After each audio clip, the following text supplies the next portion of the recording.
Usa ka tingog, usa ka katawhan.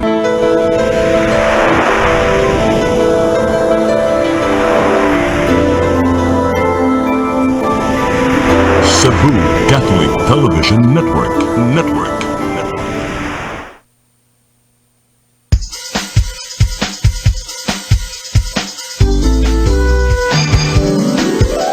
Hello Cebu, maayong buntag.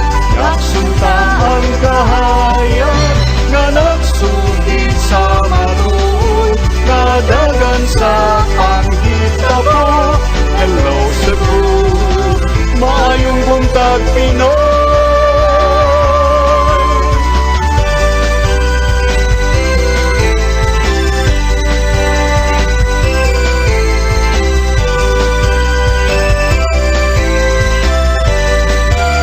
Ang katutulungan sa mga katawhan.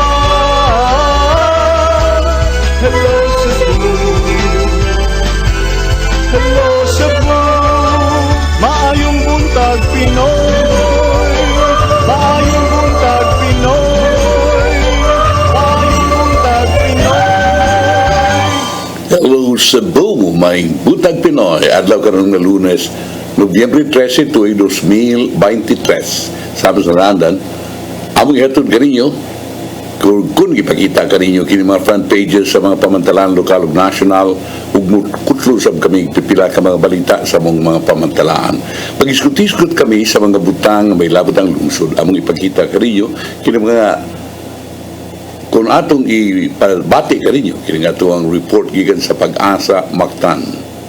Ako si Manny de los Santos Labacao ug karong taon-taon pagikuban kanato diya naman sa studio kaganina ra ang akong partner si Konsyal Maluano Inukando Tabar. At gipaabot mga igala ang atong weather report gikan sa Pag-asa Mactan. Samtang magpaabot nila niya atong unahon kini nga ang front pages sa mga pamantalaan lokal ug nasyonal. Unahon nato ang Sunstar Daily. The Sunstar Daily: only court can reinstate fired MCWD directors. Sa superbalita, namatay sud sa auto. Sa The Freeman Daily, building height limit mauled. Banat News sa The Freeman, nakaanak sa police station. Philippine Daily Inquirer, Senator urges Palace, recall envoy to China. The Philippine Star, Supreme Court voids arrest of family execs. Manila Bulletin, 34 Pinoys return from Gaza. Ug sa Tempo, no foul play.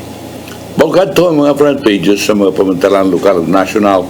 Ubalik kami karong taon-taon daron sa paghiskut-hiskut sa mga butang nga may labot ang lungsod. Please stand by. Hello Cebu, hello Cebu, maayong buntag Pinoy. Maayong buntag Pinoy. Maayong buntag Pinoy.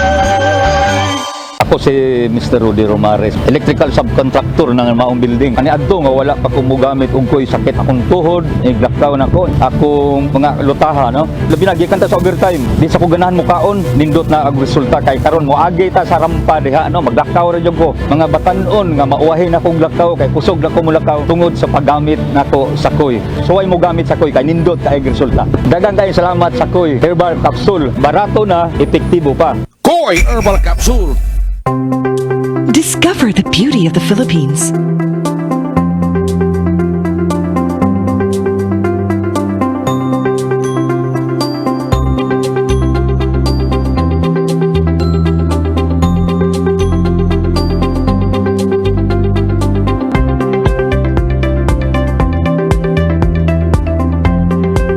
With Philippine Airlines, the country's flag carrier.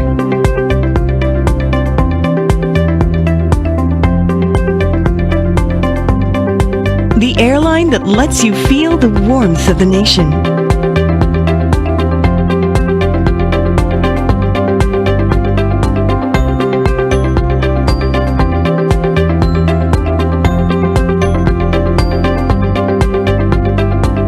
Mabuhay! High.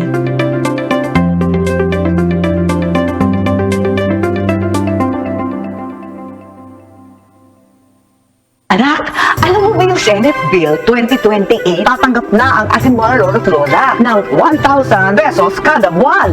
10,000 pesos pag 80 years old ka. 90 years old, meron na naman 20,000 pesos. Tapos, 100,000 pesos pag 100 years old. Di ba mas okay yun? Anong tingin mo?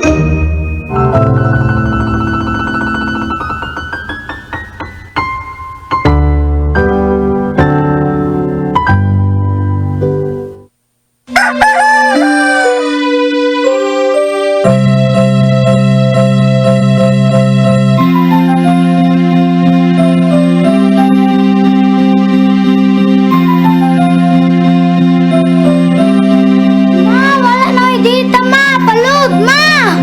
Sorry, ma'am, na-late ko. Nangita pa mong gusto para internet sa kong anak, ma'am. Ay, wala na yung problema. Pag-Cebu! Sinisibo, sinisibo. For your internet connection, And for the signal of your cable TV. so fast and straight the transmission to your home. Sinisibu! Sinisibo, sinisibo. Offers you to have fiber optics. For your viewing experience, perfect and clear, so fast. So great and affordable for you to enjoy. CEBU Television Network Incorporated offers fiber to the home broadband internet bundled with fiber to the home cable TV connection. CEBU Television Network Incorporated with its operation in Metro Cebu and the whole province of Cebu soon. And affordable for you to enjoy. Sinisibu! Hello Cebu, hello Cebu, maayong buntag Pinoy, maayong buntag Pinoy, maayong buntag Pinoy. Balik sa Hello Cebu, may buntag Pinoy ning tumura atong dawaton atong latest weather update. Ikis pag-asa magtan Sir Jomar Clarino. Good morning. Morning sa tanan ug sa atong tanang tigtamino kini atong latest weather update karong adlaw. Ang low pressure area natong gi-monitor na sa 1,400 kilometers silangan sa may northeastern part of Mindanao. Kining LPA within 24 hours posible kini ma-develop na bagyo or tropical depression. Shoreline naka-apekto sa southern Luzon ug kining amiha naka-apekto sa northern ug central Luzon. Ang weather condition sa Central Visayas, lakip na ang probinsya sa Cebu, makasinati generally for weather. Init ug igang na panahon gawas ini na mga patak-patak na mga pag-ulan ug kini ma-localize sa mga thunderstorm. Padayon ta mag-monitor sa mag-i-issue mga thunderstorm advisories. Hinay nga to na sa kasarangan na hangin masinati sa Visayas ug kadagatan, malinawan nga to na sa kasarangan ng pagbalod. Temperatura sa Cebu 26 to 31 degrees Celsius, adlaw mo salop alas 5:18 sa hapon ug ang dagat mo taob unya alas 11:26 sa buntag. Philippine Standard Time alas 8:04 sa buntag gikan diri sa Mactan, Pag-asa Visayas. DOST Jomar Clarino. Sir Jomar. Yes, ma'am, good morning. Hi, good morning, sir. Unsay mga angay bantayan nato considering that over the weekend daghan na kaayong mga ningkatap sa social media nga matud pa bantayanan kining nagsingabot nga bagyo. Yeah, so kining LPA, so high chance gihapon kini na ma-develop na bagyo within 24 hours and possible maka-enter kini sa atong Philippine Area of Responsibility this Wednesday to Thursday. If in case madayong kining bagyo, so ang mga models karon na ay nagpakita na maglandfall na landfall scenario between Visayas or Luzon area. Even though na more curve siya but magpaduol makasinati gyapon ta mga pag-ulan ug kining kusog na hangin possible mogna sa bagyo diri sa Central Visayas this 11 na Thursday onwards. Okay, dagang salamat Sir Jomar Clarino. May buntag yung tanan din sa Pag-asa Mactan. Okay, mao kadto si Sir Jomar Clarino bantayanan sir, especially later part of this week nga matud pa posibleng musud ang maong bagyo niya, posibleng maigo sa Kabisayan ug sa Luzon. So mahimog yung bagyo. Mupay lang gitan-aw karon, dili pa man with certainty unless na changes, but so far mao na ang ilang nakita. Okay, good. Og karon ato kunahon sa pag-isgot-isgot kon kining improvement ko nga imuon sa Commission on Elections kung COMELEC dining umabot na sunod nga eleksyon, no? Sunod nga eleksyon. ang bag-o mga machines o process improvements mao kini ang gitan-aw karon sa Commission on Elections o COMELEC aron nga mahapsay nga tuang 2025 election. Kini 2025 is the local election mga higala. Base kini sa ilahang nakitaan nining bag-o lang dahuman nga barangay ug sangguniang kabataan election 2023. Suma kini ni COMELEC 7 Regional Director Attorney Lionel Marco Castellano nga nagkanayon nga ang ilang buhatan andam gyud og mo gitumong tuyo nga uminto matag eleksyon aron nga ang boto dili masayang. Ang gusto sa COMELEC na kadang di mahimong sakripisyo ang imong pagbutar. One of our missions is to have an enhanced voting experience. Sama ni Castellano.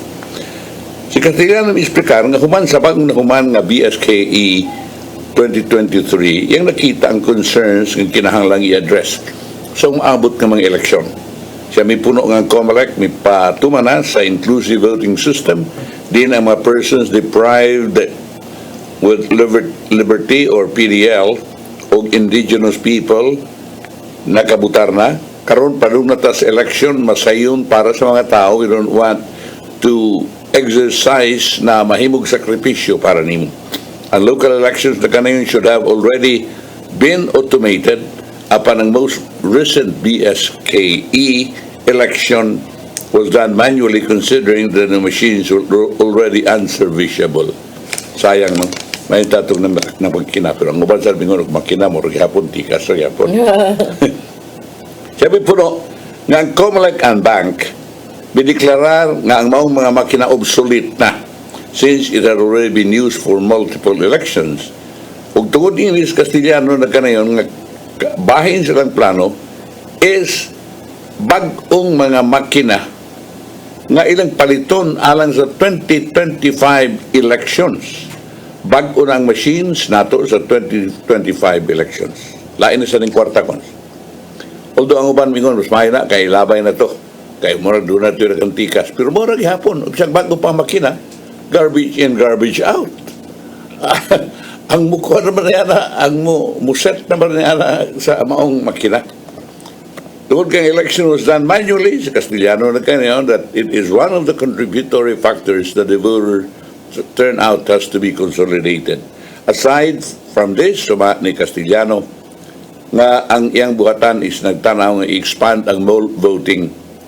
In the recently concluded BSKE elections, ang Cebu City was among the pioneering areas to have conducted the mall voting in Robinson's Galleria o sa SM Consolacion.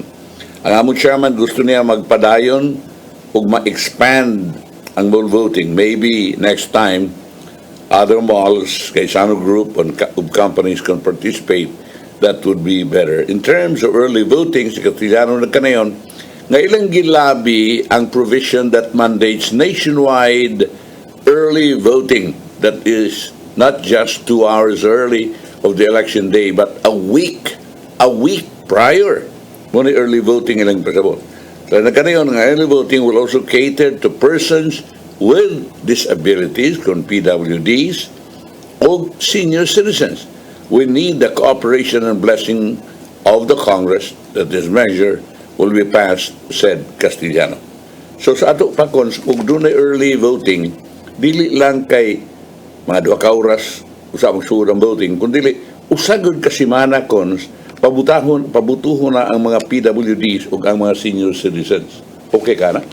Pindi ra gyud na kung maka-ensure sad ang COMELEC nga way tikas mahitabo gamiton ang mga PWD o ang mga special mga voters ba kanang naman ay lahi nga di ba EAP murag ka ng lahi nga voting precinct para sa mga people with special needs like katong ang mga seniors uban pwede na dito. So klaro na kay ang uban ra ba maong mabutang sila diha kay dili sila ka makasuwat on their own. Unya ang problema ana kung dunay mutabang kay nitabang kunuhay nya ikahuman gamiton sa dito nga pamaagi aron mabutaran ang ilahang gidapigan kana unsa pud ang safeguards sa COMELEC ana para ma-ensure nga magpabiling sagrado ang choice sa tao nga moy ni butar gyud. How would you know nga ang tao dili kan tigum suot kon? Kay di siya ka musuwat, either di ka klaro. Kung ako ingon ko, hindi naman ko klaro. Oh, unyag mo ingon kag mo assist lang ko nimo sir kay kanang tabangan ti ka. Ika unsay mong gusto isuwat diha, man ka rabakal. Yung ako din gustong butaran kay layo ra kaayo, zebra. Nya tanan mo sir ha, kung gisuwat ha, rabakal, di ba ka klaro. Pero ang katino, klaro naman ko. Ako na doon siyang ipakuhan kay. Sanay mo entrapment, sanay mo ha. Bitaw. So naingon ana. Unsa man gyud ang balaod niya na kon kinsa man gyud ang mutabang sa pagbutar sa katawo nga di ka maumuswat. Supposedly imuhang people who are you're supposed to be imuhang family member, relative, imo accompany nimo. Dili ka pwede tabangan og lain tao. I mean, volunteer baron ngana. Dili kay ako na ibawa na murag kinahanglan ang imong accompanying family member baya. So kinahanglan klaro na pa kayo kaya doon na ba yung mga reklamo ng yun yan? Ikaw ba? Doon na yung mga reklamo ng yun yan. True. Not only in one area but so many areas. Yeah. Doon na yung reklamo yun yan. Kunya, ang mga nanaog di ay nga barangay officials o SK kining nanumpa at tumangan kang Amy Marcos. Mura man, alikiril kayo ni Amy rin panahon na. Midaog sa Lapu-Lapu, nanumpa gipapanumpa ni Senator Marcos. Buobot nga tos 480 kabang midaog ng opisyal sa baguhay lang natapos nga barangay ug sangguniang kabataan election, nanumpa silang katungdanan ni adtong Sabado, Nobyembre 11 sa Hoops Dome, Lapu-Lapu City. Si Senator Amy Marcos mo'y nagpapanumpa sa mga opisyal nga gisaksihan nila Lapu-Lapu City Mayor John Ardahong Chan, Lone Congressional District Representative Cindy King Chan o tibok sakop sa sangguniang panglungsod. Si Mayor Chan sa iyang pagipulong ngadto sa mga opisyal barangay ni painumdum so sa kadako nga responsibilidad ang pag-alagad sa publiko busag kinahanglang magsilbi na instrumento alang sa kayuhan sa ilang isig ka barangay. Dugang pa niya nga tungod kay gipili sila sa katawhan angay lang hatagan og matinud-anon og patas nga pagdumala sa barangay. Inubaran sa kaligdong, kakugi ug pagsabot talang karambuan sa barangay. Patas. Pamilyar man ang patas.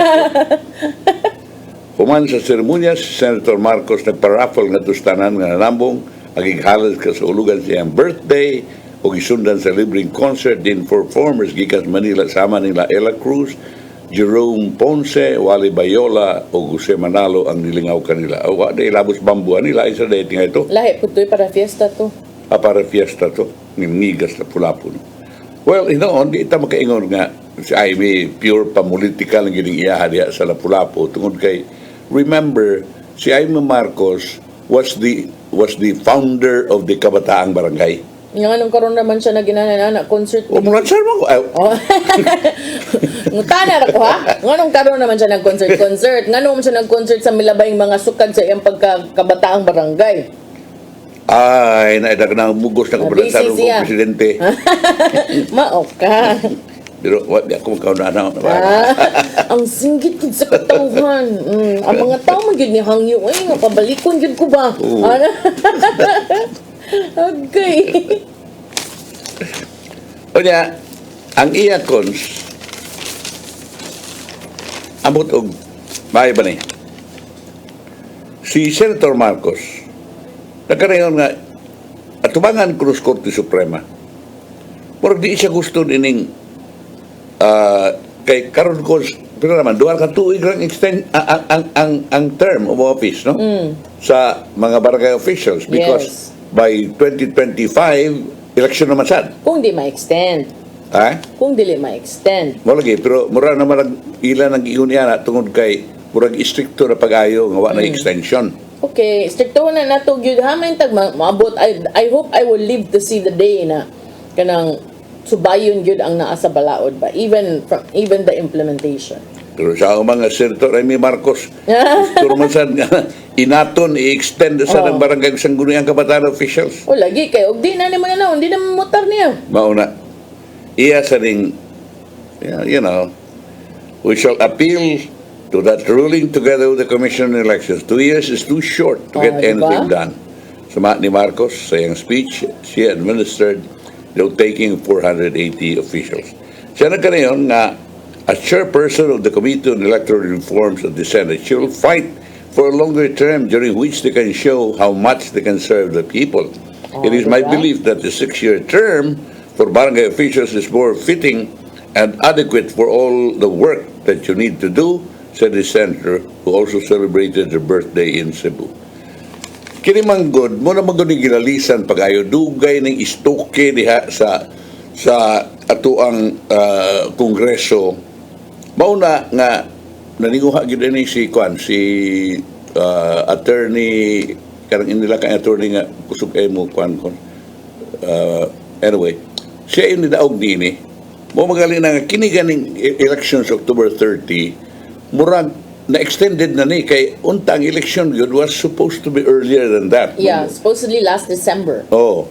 Unya, pero unsaon man kay wa naman yun karon pa man naka-desisyon ang Supreme Court nga di gid ay unta ma-extend ning mga barangay officials mo nang gihimo karon.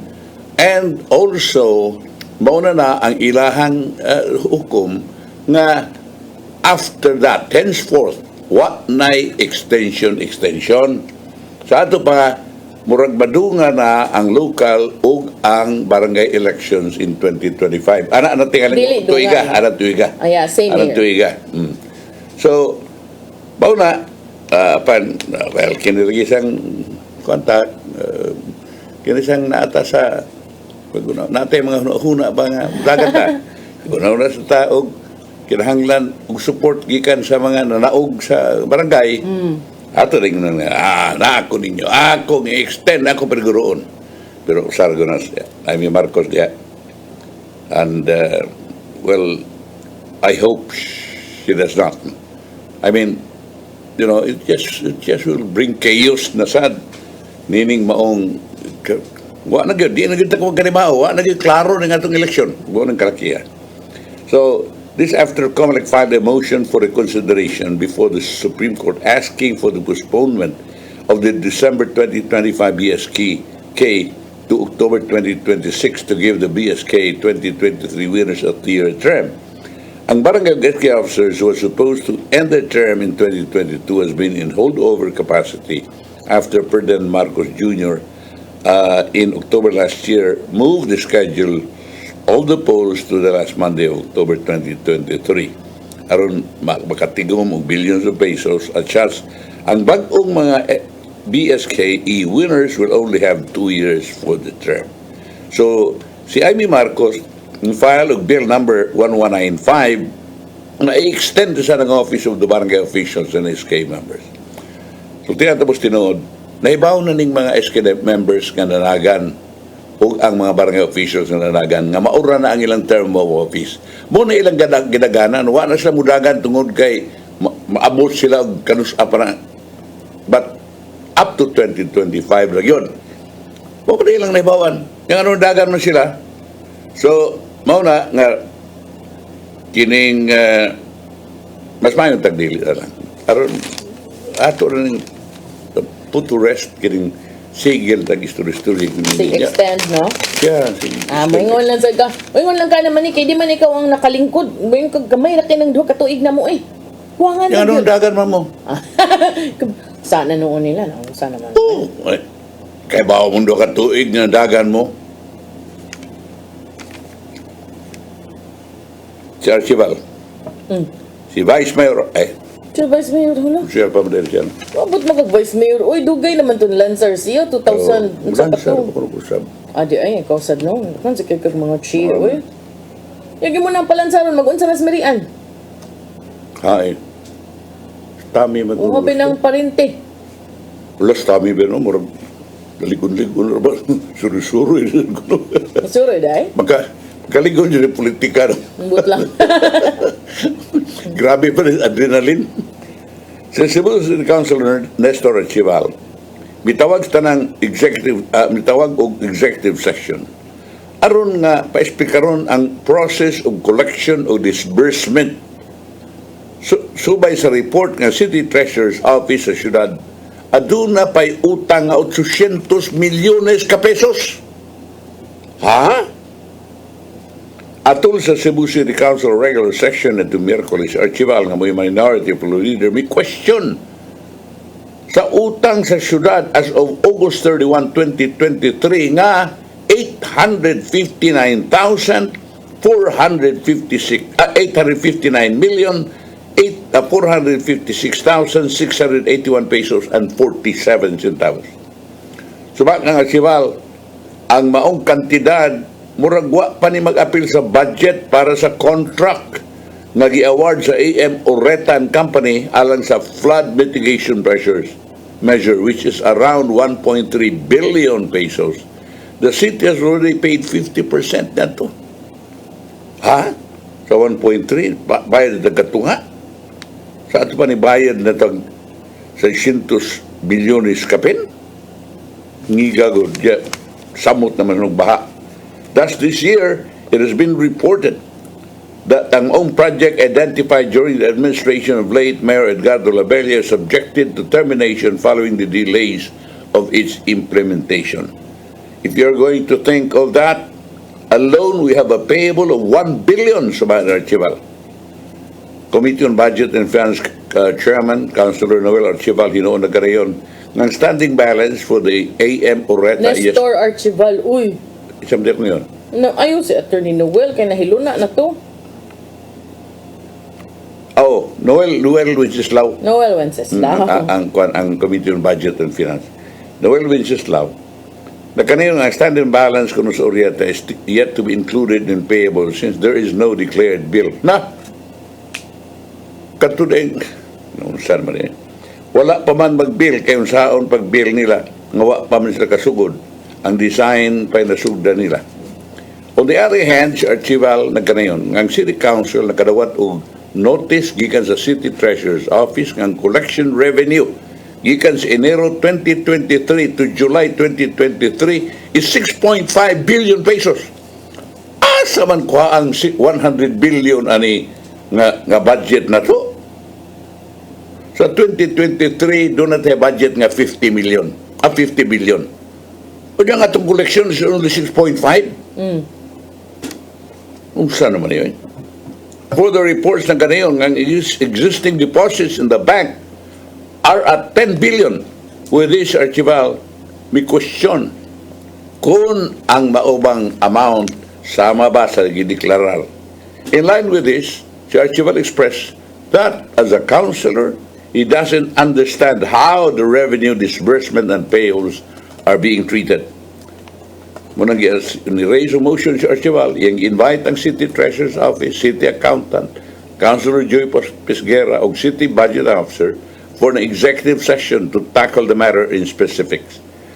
Si Pisguera, Majority Floor Leader, then responded na ang marathon budget hearing, which is set to start today, will be answering these questions, adding that there will not be enough time for session since the year is about to end.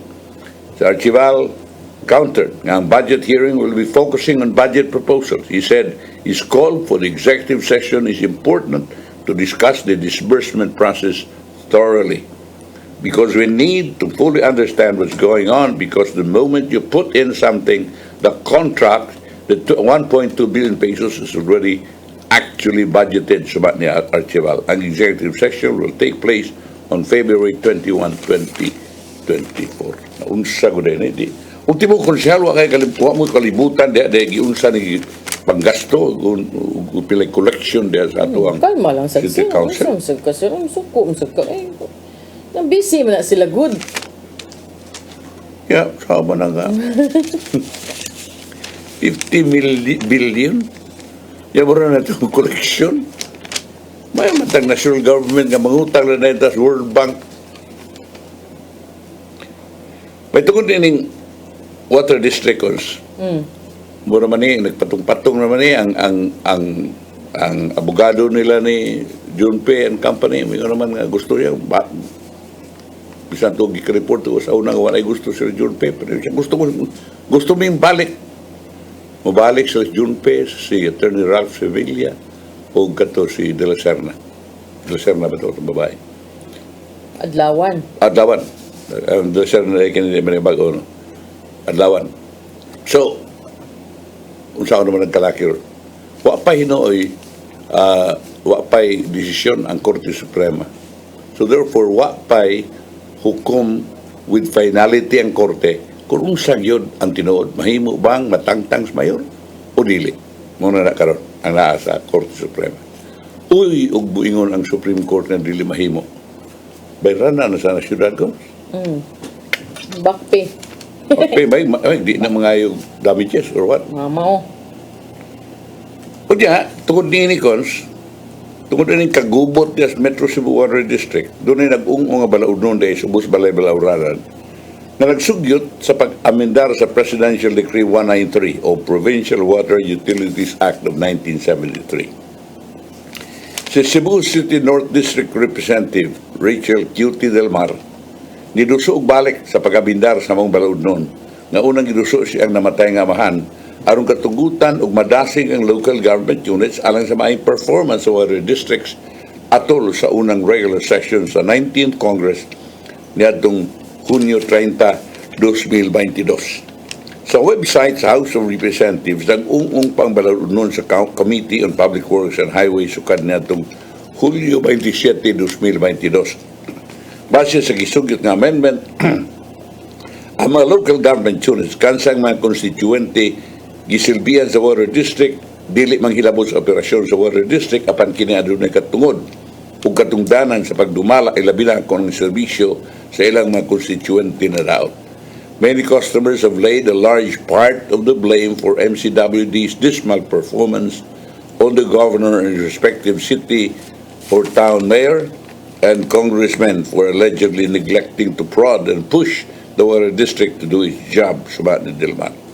Si Cutie Dilmar miingon nga ang mga lokal nga opisyal adunay mas dakong bahin sa issue sa supply sa tubig ug mas hait nga kapasidad tungod sa kaduol niini sa pagsuta sa problema kung itandi sa Local Water Utilities Administration kung luwa ang ahensyang imando sa balaod nga moduwa sa mga distrito sa tubig.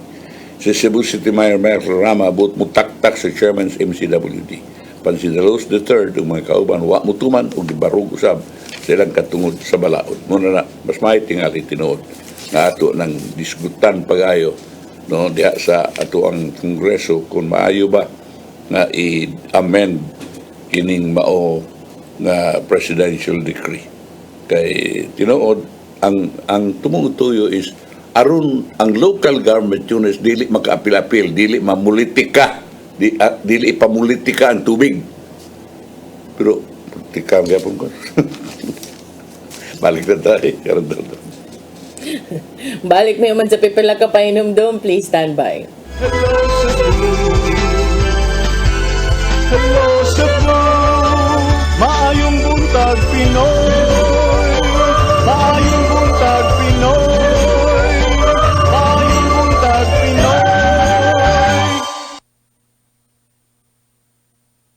Ako si Mr. Rudy Romares, electrical subcontractor ng Maayong building. Ato wala pa ko gamit kung sakit akong lockdown ako. Akong mga lutaha no. Labi na gikan ta sa overtime. Di sa ko ganahan mo kaon, nindot na ang resulta kay karon mo agi ta sa rampa diha no, maglakaw ra jud ko. Mga batan-on nga mauwahin akong lakaw kay kusog na ko mulakaw tungod sa paggamit nako sa koy. So ay mo gamit sa koy kay nindot kay resulta. Daghang kay salamat sa koy herbal capsule. Barato na, epektibo pa. Koy Herbal Capsule.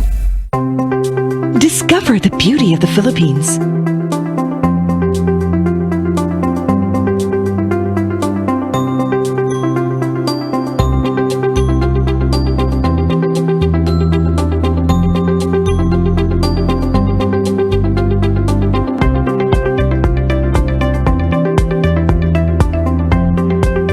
With Philippine Airlines, the country's flag carrier.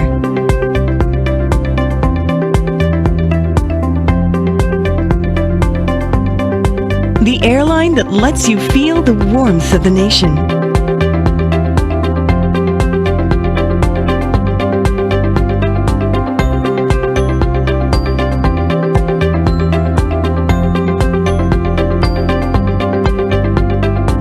Mabuhay!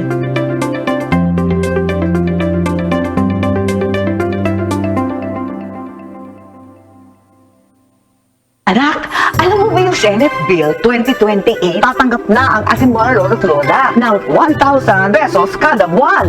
10,000 pesos pag 80 years old ka. 90 years old, meron na naman 20,000 pesos. Tapos, 100,000 pesos pag 100 years old. Di ba mas okay yun? Anong tingin mo?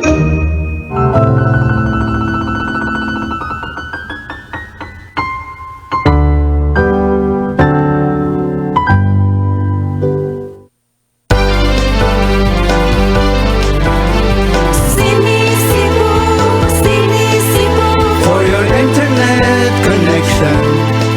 And for the signal of your cable TV.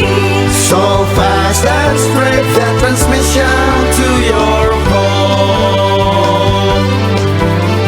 CEBU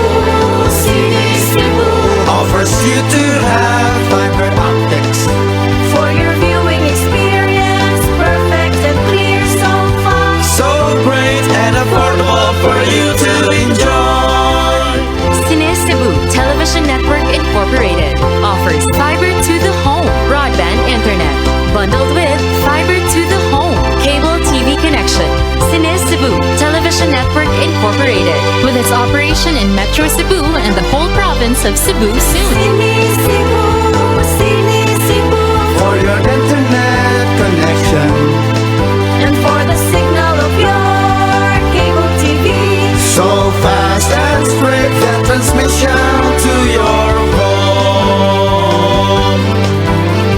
CEBU Offers you to have fiber optics. for your viewing experience, perfect and clear so far. So great and affordable for you to enjoy. Hello Cebu, hello Cebu, maayong buntag Pinoy, maayong buntag Pinoy, maayong buntag Pinoy. Maraming salamat sa Maayong Buntag Pinoy, Cons. Ito na lang basahon eh. Sa di unta kong ganahan basa, Cons, kaya sakit akong dugan, di mo gugukoy ko na ni. Yung 13-month pay ba? Ang Department of Labor and Employment Condole, may pahinumdum sa mga private sector employers na iparelease ang 13-month pay sa mga trabador sa dili pang Disyembre 24, karong 2023. Dole Secretary Benvenido Laguesma issue og Labor Advisory number 25 series of 2023 nitong Nobyembre 8 to guide employers and workers on the proper computation of the mandatory benefit pursuant to Labor Code of the Philippines and Presidential Decree number 851. Ang latter specifically requires all employers to pay their employees a 13-month pay. In a statement, the Labor Department said that the issuance reiterates that the 13-month pay shall be paid to rank and file employees in the private sector regardless of their position, designation, or employment status, and irrespective of the method by which the wages are paid, provided that they have worked for at least 1 month during the calendar year.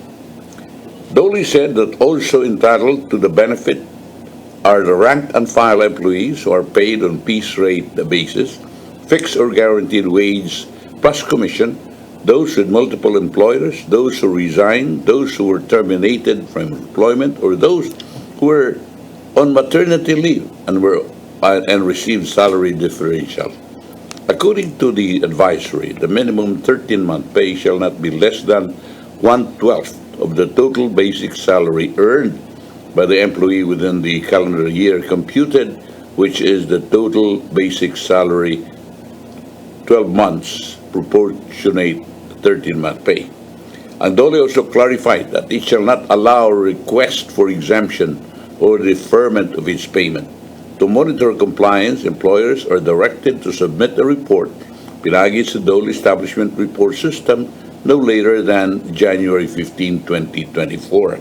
Ang report shall contain the name of the establishment, address, principal product or business, total employment, the total number of workers benefited, the amount granted per employee, and the total amount of benefits granted. Ang Dole Regional Field and Provincial Office, having jurisdiction of the workplace shall monitor compliance with these general labor standards. Klaro kaya na. Unya, ang Operation Second Chance kuno Executive Director si Portia Basmayor naglaom nga ang iyang request ihatag na unta alang sa safer o more secured facility.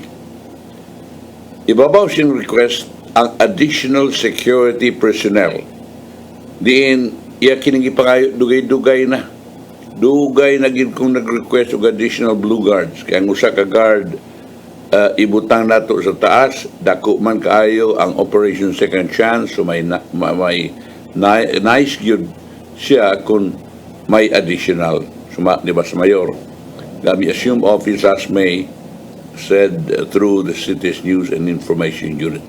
Currently, ang mga facility for minor offenders is being secured by the Philippine National Police and BJMP personnel. Sa wapang termination of contract with GDS Security, ang OSC only had 8 guards divided into 2 shifts. Si Basmayor noted that because of the fewer security personnel inside the premises, ang ubang mga minor offenders will be able to receive some contrabands like cigarette and marijuana. Ang ubang mga minor de edad also managed to escape the said facility due to lack of security. Along with this, si Basmayor buot ng maong facility fence should be extended vertically. Dugay na sab kung nag-request nga patasan ang kural ug butangag steel matting para matasan.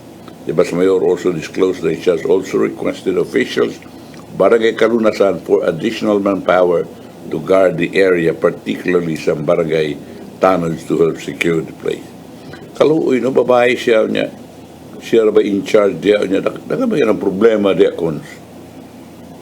Mga badlungon ba mga uban diha di gano'n tanan. Pero tanan yun niya na tinuod niya kanang yung ipang request kuan kaya na, doon na katarungan yun, doon na bugat-bugat na kana additional personnel niya patasan ang security fence. Kinahanglan yun nga tumano na kay ang mga bata basta doon na gamay ka lutsan dagan rin na. Muna giingon lagi na ako kung nag-iskut mo gumi. There was a forum nga nag-iskut mi sa mga sakop na mo sa puso. Nga ningon lagi nga parte anang street children ba usaog yung kuno na ako ba ningon ato na padaw bukid ato nang ikuan patamnon tanon ditong mga kuan ana sulduhan na to and so on and so forth tingko kadi ragot nakahibaw mo anang kuan nakahibaw mo nang kanang drop-in center diya sa Parian kanang drop-in center nga napopular kayang manage nilang Margot na to. Igos dudong si Atty. Baduel, ako naghimot papilis na na. So, tarawa na. Ang bata, ilang kuhaon, kikasdaan, liguon, palitag, pasulubog nindot ka sinina, hatagan ug maayo, nga pagkaon, nga mga nutritious nga para silang lawas, tudluan ug unsaon pagsuwat, pagbasa, nga paiskulahon pag yun, mahimo.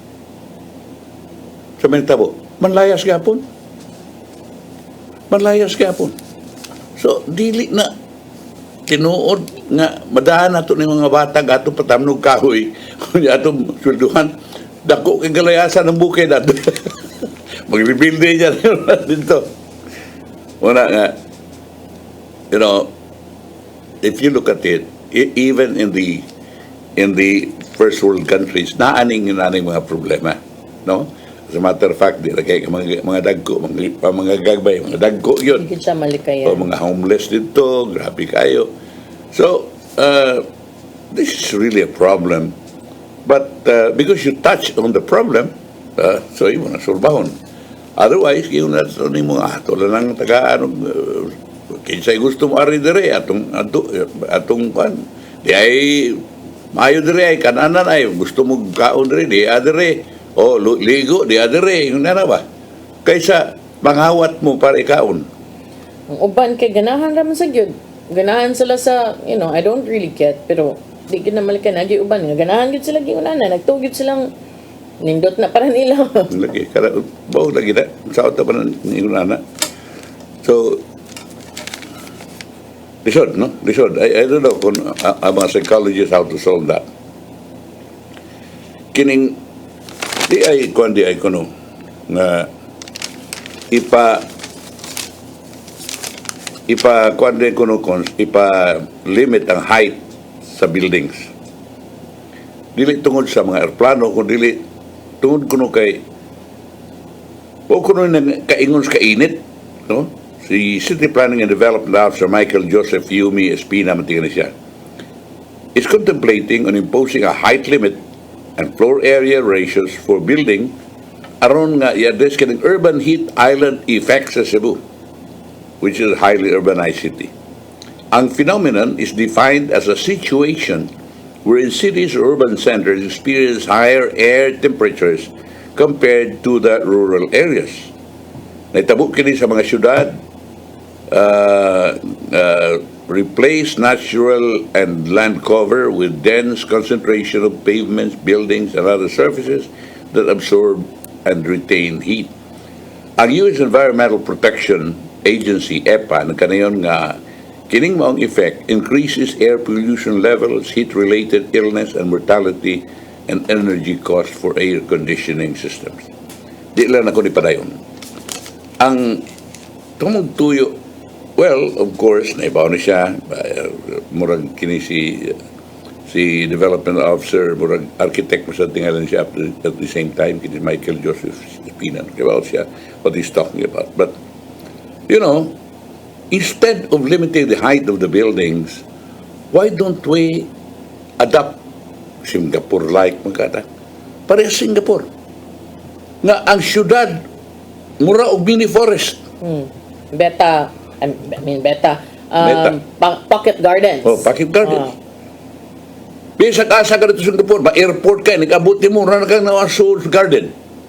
Iguwa na nimo dito sa Kadalan, Daplin, as Orchard Road, and everywhere. Dahil mga kahoy. Then, remember, Singapore is near the equator. Kanaunta sila mo reklamo sa kainit na pag-ayo. Super kalimuot yun. Oh, but look at Singapore. Na hayahay. So, I don't know. I'm sorry. I'm not an expert on this, but istorya ba lang. Na instead of limiting the height of the building, why don't we encourage the government sa pag-concentrate nining planting of trees within the city? Ato nang ibutang sa atong ordinansa nga bisag sa mga magpalit og bay, palit og yuta o pagtukod og bay, kinahanglan nga dura sa number of trees around. And muna ngadto kadaghan bisag sa kadaghan nga kuan sa Singapore, sa kadaghan sa kahoy, pero limpyo kayo nga naman. Daghan sigihan nagsilig ang mga kuan, ang mga tagak nga dahon. Naanoy daghan mga langgam nga maglakaw-lakaw lang desdan na di man mahilabtan. So I think as far as heat is concerned, this could be managed by the trees. And well, of course, igiwan ba inyo maning kuano kan height limit, well di lang ko maging ako lang ba nga kana sa ruta makatabang ng maong nga pagpananong kahoy. But if that's the case, sir, ba, I mean, it's good to start somewhere, no? Pero what will you do with those existing? Muna na, ang existing tingali, ang nilambot pasabot, nga kana ng mga bago nga tukuron, padili na magpataas pag-ayo. Kunya, remember ko, ang mga negosyante nga mo palit og yuta, because land is very expensive here in the city, in the downtown area. Or not even bisag sa uptown area, mahal na kayo ang yuta karon. You're talking of karang mga butanganan yung mga commercial centers, you're talking of 200,000, 300,000 per square meter. Kunya, mupalit ka dako kayo, tanan aron lang yun nga makatukod kang mubo lang building, yan kang mga rooms para makabawi ka sa imuhang kuan, makabawi ka sa imuhang puhunan. I mean, imo gina i-vertical, taason gina nimo pagayo. Bisan og di kay dako ay mong yuta, at least dako ka o kapaabangan. Muna nga, ano yung reason nila nga na magpataas sila. But anyway, kamo na lang anak. Lain nga atong isugutan kung kining drone ordinance. Uy, kung very wa min kay isugutan nila gahapon. Kagabi kita aming regular Consel Ray, imong kumpare. Ang authorities concerned over the security risk drones posed over the city should lobby for their regulation with Cebu City Mayor Rama, who recently vetoed the ordinance for such a purpose. Moni advised the City Council Regulon ngadto sa police, military, ubang security organizations tungod kay ang ordinance ngayang gi-author was killed, has already been killed, veto, because the Cebu City Council merely noted the veto and did not override the two-thirds vote during their regular session. I advise those in the uniformed service who lobbied for this ordinance to seek audience with the office of the mayor to address their security concerns, especially in jail facilities as well as police and military camps, among other security areas. It was last October 4 sa Diagan City Council may approve sa ilang regular session sa ordinance ni Gilon nga an ordinance regulating the use of unmanned aerial vehicles remotely Drones, piloted. no? Ha? Mga drone. O drone, o aerial vehicles. Remotely piloted aircraft or drones within the territorial jurisdiction of the City of Cebu and providing penalties for violations. Ato pa, gusto ni Gilon nga iyang ipa-regulate, no? I-regulate. Kay karon god bisag kinsan man lang makatag-iyan ng drones ko, diya pasaka, palupa na yun. Nakuha siya, pananita, gusto ko mukuha o picture diri sa imong auto din son. Palupad ko drone to taas. Yeah, but that's a security concern kay even hotels they don't allow guests to fly drones kay you can look into other people's rooms man. Mao ni gingon ni Gelon nga kinahanglan nga kinahanglan nga unsa ka ni kinahanglan nga regulate. So di na kapataka, no? So sa October 19 letter sent through Vice Mayor Raymond Alvin Garcia, si Rama vetoed the ordinance saying, the restriction it imposes may cause frustrations to some sectors. In particular, he cited Section 55 of Republic Act No. 7160, Local Government Code, that states that the local chief executive may veto any ordinance of the Sangguniang Panalawigan, Sangguniang Panglungsod, or Sangguniang Bayan on the ground that it is ultra vires or prejudicial to the public welfare, stating that these reasons thereof in writing. The mayor also said that the Civil Aviation Authority of the Philippines, CAAP, mandated by RA 9497, already provides a comprehensive policy guidance for the promotion and development of the Philippine aviation industry, including use of drones. Buti din, masabot nga, madubli na. Ano pa na may CAAP, di na tamang hilabot. He said that while the ordinance prohibits the use of drones without a CAAP certification, and CAAP actually allows the flying of drones that weigh less than 7 kilograms. Under the ordinance, it is prohibited to use or operate a drone within the vicinity or over government facilities. If I will allow this, this means that public schools and government offices cannot use drones on their premises, the mayor said. Thus, imagine the disappointment of students and members of the faculty who are deprived of aerial shots during intramurals and other special events. The mayor likewise argued that the ordinance would stunt photography and film students' creative growth if they are not allowed to utilize drones in government facilities. Siya usab, mihatag og ibugaton to the possible frustration of couples who cannot have drone shots for the prenuptial photos of Fort San Pedro and other heritage sites of the city. Good, para at least ba ma-regulate ni mga naglupad-lupad diha. Noon na itong sabot. Klaro kaay ning kang Consel Regulon nga i-regulate. Oh, regulate na, sa ato prohibit. Pa o gusto kang magpalupad kay idili man ka sa mga government buildings mangayo kag permit. Di ba? He likewise gave weight sa frustration. More importantly, we will be depriving the City Hall PAO of quality footage and memorable shots during our flag ceremonies and other events, not just us, but all government agencies within Cebu City. Oo, will be gani proud. permit. Ang sam na i-regulate gani. Way pagdapig-dapig ha. Puros na sila kaila. Pero para nako sakto man ang i-regulate. Di man na kanang nagpasabot Di na man tanan yun. na lang. Pwede na dayon. Sige. Buroka mo din. Lalis mo daw eh.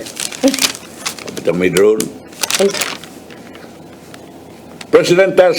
Presidential Task Force on Media Security, PTFOMS, under Secretary Paul Gutierrez, may hatag 250,000 worth of assistance to House Speaker Ferdinand Martin Romualdez to the family, given by inatag ni Speaker Ferdinand Martin Romualdez ngadto sa pamilya ni slain broadcaster Juan Umaron. Well, ina ko di mo kung kuan na nga ang ay maging hataga o assistant tanan pero may bin ang pagkabutang. After suddenly losing a breadwinner, it's really difficult for a family to pick up the pieces and carry on with their lives. And relatives of broadcasters gave their heartfelt thanks to Romualdez and the others like President Marcos, the provincial government of Misamis Occidental, and the Philippine National Police, kamitabang panahon sila ang kagul. Well, we also sympathize o kinahanglan ato sa ning tabangan, dili lamang sa piragi sa mga material things but also sa mga pag-ampo. Sa laybahin, 260 ka mga rebelde cons nakadawat og 1.5 million pesos nga government fund aid. Communist terrorist group New People's Army, mga sakop ni sila 260 kabok. Nakadawat og financial assistance from the government amounting to 1.5 million atol sa distribution ceremony sa Camp Lukban headquarters sa 8th Infantry Division in Catbalogan City. Spearheading the cash aid distribution was the office of Senator Ronald Bato de la Rosa ug ang 8th ID headed by Major General Camilo Rigallo in cooperation with personnel of the Department of Social Welfare and Development Region 7. Suma sa press statement, ikan ni Lieutenant Colonel Eduardo Meclat, Junior Chief sa 81st 8th ID Public Affairs Office, 46 nining mga kanhi mga rebel beneficiaries also surrendered with firearms, each received 10,000 pesos cash and the remaining 214 got 5,000 pesos each. Okay. Tagain na ninyo og kanang dili lamang kay kwartang one-shot deal but pag inabuhi, no? Ako nakahinumdum ko nga si katong haud-haud katong dako si Commander Dante kon si Commander Dante nang haud-haud haud na to sa kwan commander na kada to sa NPA si Commander Dante ko ano farmer na kuno ngilngi na kuno kayo siya kwan farm. So yun na anak, no? At taga-ana to sila, yun anak, deal na to kay Sara one-shot deal na. Diyan katapusan na lang, bidaig ang Regional Director sa Police Regional Office 7, Brigadier General Anthony Abirin sa mga personnel sa Mabolo Police Station 4, Cebu City Police tungkol sa ilang talagsaong tabang so sa kababdos nga nagbati o nanganak sud mismo sa police station na itong Sabado. Ituto na Abirin ang asoy sa Hepes Kapulisan sa Mabolo, Police Major Erano Regidor, usa ka Glisi Villasted uban siyang common law husband niadto sa estasyon alas 5:45 sa hapon ug mihangyo nga magpatod sa labing duol nga ospital tungod sa pagsakit na si Antian diha si Ridor ni hatang tabang pandihang nibiya na unta sila padung sa ospital si Glisi wa na makagumanta og misulti nga nanganak na siya. Usang personay sa nasong estasyon ning ayuda sa pagpanganak nga mao sila Police Lieutenant Raymar Rabanes, Police Chief Master Sergeant Gilbert Igot, Police Staff Sergeants Fernan Umulon, Christian Tabutaw, Benji Saladaga, ug Corporal Jerome Torion, lakip ng ilang non-uniform personnel na si Melody Tabutabo. Alas 6 gabi, malampuson, gipamingugso ang usa ka anak na patang babay. Wow. Ano tayo panahon ko? Ano tayo padangat ang giandam ni Tatay Dodong ang pulong ng kinabuhi.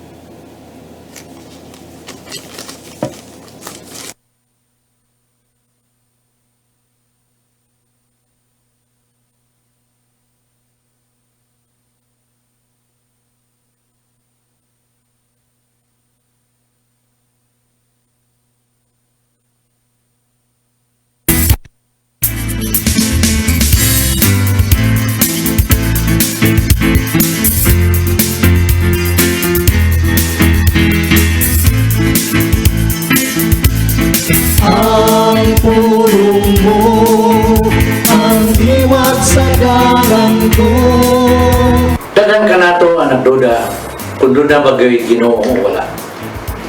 Apan ang Biblia nangingon nga ang atong dawaton pinagi sa pagtuo ang kamaturan nga adunay Ginoo.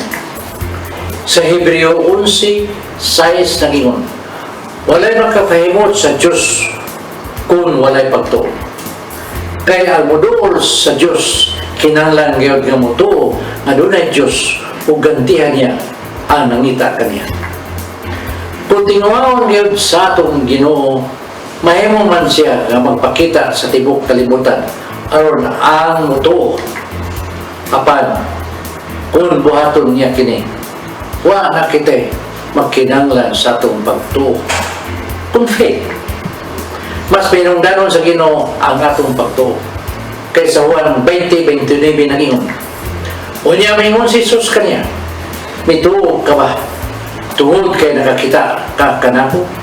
Bulahan ka itong mutuo, bisan wala makakita ka nako. Maigsoon mo kanyang pulong nga maghataw giya sa itong kinabuhi. Magampo kita. Lang ito naman, kami mituo sa imong gahom. Kami mituo nga ikaw magbubuhat sa tibok kalibutan. Busa, kami karon nag-ampo nga imo kaming dasigon sa mga panahon nga dunay mga pagduda nga moabot sa mong kasing-kasing. Tudloy kami sa pagsalig kanimo sa higpit. Amen. Sa ngalan sa Ama, sa Anak, sa Espiritu Santo. Ang pulong mo, ang diwag sa kanan ko. Pulong ang kinabuhi ni Tatay Dodong Limchua may nagtapos sa atong tulumanon. Daghang salamat sa COEG sa Philippine Airlines. Thank you very much, Archbishop Jose Palma. Nanay Dayanan, Tatay Dodong Limchua, thank you. Sir Dennis Tabar, salamat. At mga kaubanan sa TOC, Sir Robert, Miss Inday, Sir Anton, Sir Richard, Miss Joanne, sa newsroom, Sir Michael, Sir Dal, Sir Raymond, Sir Bruce, ug diri sa studio si Ferdy. Ako si Maluy Nocando Tabar. Sa kung namilit ako ding i-congratulate ang organizer sa 4th Grand Reunion sa Bombo Academy kagabi, especially akong kumari Elena Pilobelio. Ako si Manny De Los Santos Rabacal. Hello Cebu, Maayong Buntag Pinoy. God bless. Bye.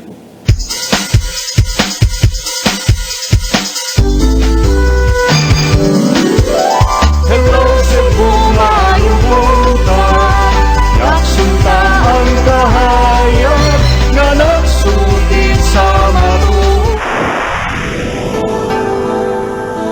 Usa ka pagtuo, usa ka tingog,